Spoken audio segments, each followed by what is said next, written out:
এখানে pasta noodles একসাথে রান্না করলে ভালো লাগে। ডিম দেওয়া হয়েছে আর জানি যে ভিডিও করা তো সত্যি অনেক কষ্ট। তোমরা যারা আমাদের সময় লাগে না কিনে নিই। এখন কাল দিন কাল তো আমি তোমরা আসি দেখি খেতে পারি কিনা, শরীর খুব খারাপ, গলাও ভেঙে থাকে, ঠান্ডা লাগে। আসসালামু আলাইকুম বন্ধুরা, কেমন আছো? আমি ভালো আছি। তো সকাল থেকে রান্নাবান্না শুরু থেকে ভিডিওটা শুরু করলাম, তোমরা দেখতে থাকো। এখানে পাস্তা নুডলস রান্না করে নিয়েছি।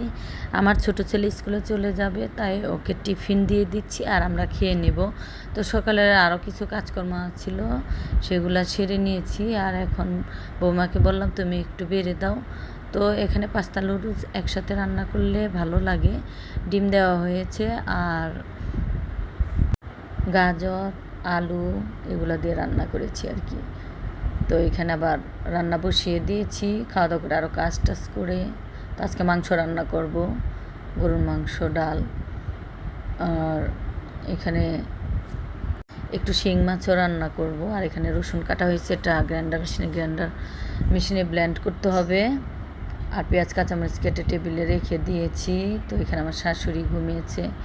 তো আমার শাশুড়ির দিনে আর রাত 10টা পর্যন্ত খুবই ঘুমায়, মধ্যরাত্রে ঘুমায় না, আর সকাল ভোরে উঠে বসে থাকে।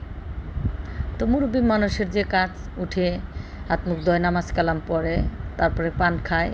পান ওই যে শিলনোড়ার মতো কী জানি বলে, চিনি না ওইটা, হামার দিস্তা দিয়ে ধূপ ধূপ করে এরকম করে ছেঁচে আমাদের ঘুম ভাঙায় দেয়। আর এখানে দেখতে পাচ্ছ যে রান্না বসিয়ে দিয়েছি। তো তোমরা তো ভিডিও দেখো না ভাই বোনেরা, কী বলবো বন্ধুরা, তোমরা মনটা খারাপ লাগে, একেবারে ভিউ হয়ই না। এত কষ্ট পরিশ্রম যারা ভিডিও করে শুধু তারাই জানে যে ভিডিও করা কত কষ্ট, সত্যি অনেক কষ্ট। তোমরা যারা দেখো তারা মনে করো যে তাড়াতাড়ি হয়ে যায়, না, আসলে অনেক কষ্ট। এরপরে আমরা একটু লাইক পাই না, ভিউ পাই না, সাবস্ক্রাইব পাই না। তো এর ভিতরে রান্নাবান্না বসিয়ে দিয়ে আবার বৌমার জন্য প্রেগনেন্সি পিলো নিয়ে আসছিল, মানে অর্ডার দিয়েছিল, সেগুলো চলে আসছে, সেগুলো তোমাদের সাথে একটু শেয়ার করে দেই। তো আমাদের সময় এগুলো লাগেনি, আমরা কিনিও নি।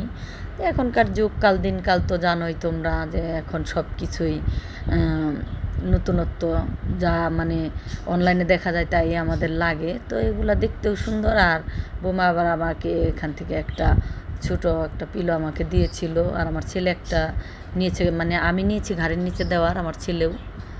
আর এই দুইটা যে এক লগে লাগানো, এইটা হলো আমার ছেলের আর কি, দিয়ে দুই পাশে দিয়ে মাঝখানে শোবে, তাতে করে পেটের একটু ভালো থাকে শুনলাম। আর এই যে মাথার একটা কাবার দিয়েছিল ওগুলো।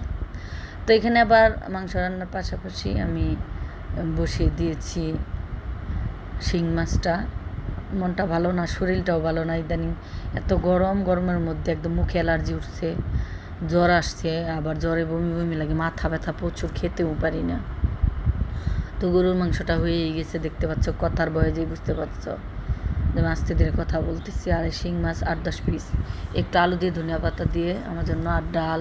তো খাবার ভালোই লাগবে, তবে জ্বরের মুখে খেতে পারবো কিনা জানি না, ভালো লাগে কিনা।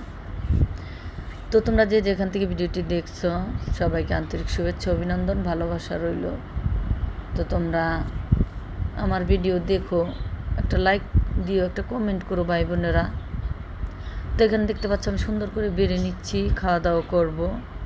তো এখানে শিং মাছ আর মাংস বেড়ে নিচ্ছি, ডালও একটু নিচ্ছি, দেখি একটু খেতে পারি কি না, শরীর খুব খারাপ, গলাও ভেঙে থাকে, ঠান্ডা লাগে। তো সবচেয়ে বড় কথা, আমার একটু শ্বাসকষ্টের প্রবলেম, এসিতে ঘুমাই, এসিতে ঘুমাইলে একটু মাথায় ঠান্ডা বয়ে যায়, গলায় ঠান্ডা লাগে। কিন্তু বন্ধুরা যে গরম, তাতে এসি ছাড়া ঘুমানো যায় না, থাকাও যায় না, যে তো অভ্যাস হয়ে গেছে।